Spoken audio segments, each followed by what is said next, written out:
A voceira nacional do BNG, Ana Pontón, mantivo esta mañá en Noia un encontro con representantes da Confraría de Pescadores da localidade para avaliar a situación do sector marisqueiro derivada da baixa produtividade experimentada debido á mortaldade masiva de marisco, a consecuencia dos temporais do inverno. Pola situación actual de inactividade, de falta de recursos e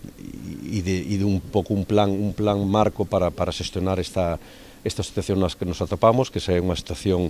extraordinaria, pero desgraciadamente recurrente nos últimos tempos, non? De que pouca actividade, pouco recurso e a situación é crítica, non? Para o Bloque Nacionalista Galego, as medidas que están a poñer en riba da mesa tanto o Goberno Central como a Xunta son insuficientes, polo que xa anunciou que interpelará o Goberno de Rueda no vindeiro pleno no Parlamento sobre esta situación, reclamando a declaración de zona de emerxencia por borrasca para a zona litoral afectada ou a aplicación de bonificacións con efecto retroactivo nas cotas á Seguridade Social para os mariscadores afectados. Que se demande a declaración de zona de emerxencia por borrascas a toda a zona litoral afectada polas borrascas que vivimos neste ano. En segundo lugar, creemos que hai que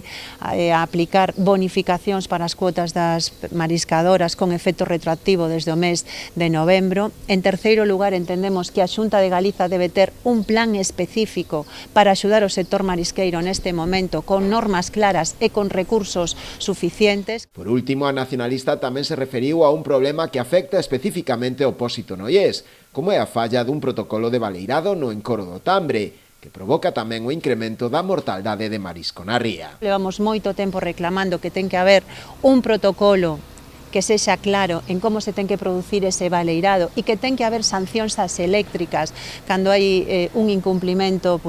da xestión dun encoro destas características, pero tamén é certo que a día de hoxe hai unha situación nova, porque hai un encoro que ten unha caducidade desa concesión e desde o BNG o que defendemos é que a Xunta de Galiza debe asumir directamente a xestión dese encoro e non volverlo a regalar a unha eléctrica para que se siga forrando cos nosos recursos e por riba destruindo a riqueza das nosas rías. Creemos que neste momento sería o que debería de facer o Goberno galego.